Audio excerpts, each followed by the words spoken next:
Tahukah kalian, apa sih yang menjadi fokus utama teori belajar dalam mengkaji perubahan perilaku seseorang dan bagaimanakah proses itu terjadi? Menurut teori behavioristik, belajar adalah perubahan tingkah laku sebagai akibat dari adanya interaksi antara stimulus dan respon. Nah, sebelum kita mengenal siapa saja tokoh-tokoh yang mengikuti aliran teori behavioristik, alangkah lebih baiknya nih, kita mengenal lebih dahulu siapa orang yang pertama kali mencetuskan teori behavioristik ini. Teori ini pertama kali dikembangkan oleh John B. Watson pada tahun 1913 dan kemudian diperluas oleh tokoh-tokoh lain seperti B.F. Skinner, Ivan Pavlov, dan Edward Thorndike. John B. Watson dianggap sebagai pencetus utama teori behavioristik. Watson percaya bahwa semua perilaku manusia dapat dipelajari dan diperkuat melalui interaksi dengan lingkungan.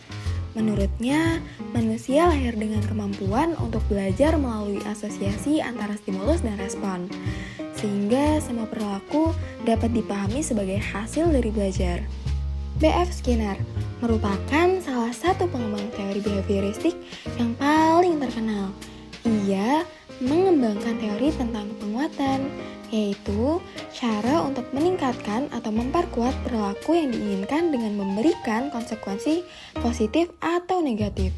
Selanjutnya, ada Ivan Pavlov dan Edward Thorndike yang juga berkontribusi dalam pengembangan teori behavioristik. Pavlov mengembangkan teori tentang pembentukan kondisi refleks atau classical conditioning, sementara Thorndike mengembangkan teori tentang pembentukan tingkah laku melalui hukum efek atau law of effect.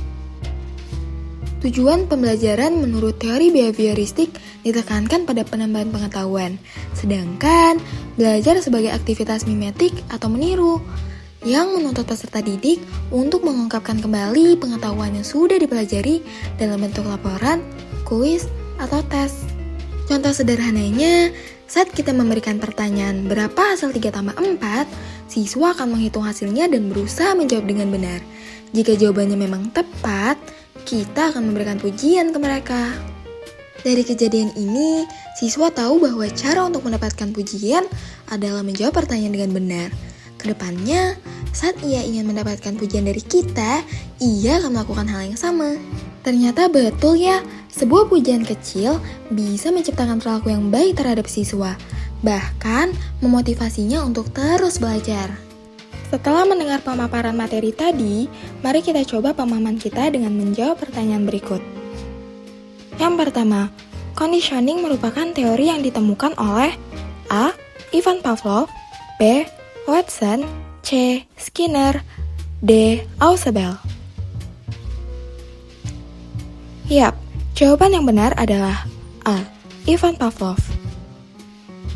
Yang kedua, teori belajar yang mengutamakan perubahan tingkah laku pada individu yang belajar dengan mengutamakan hubungan stimulus dan respon merupakan teori belajar A. Kognitivistik, B. Behavioristik, C.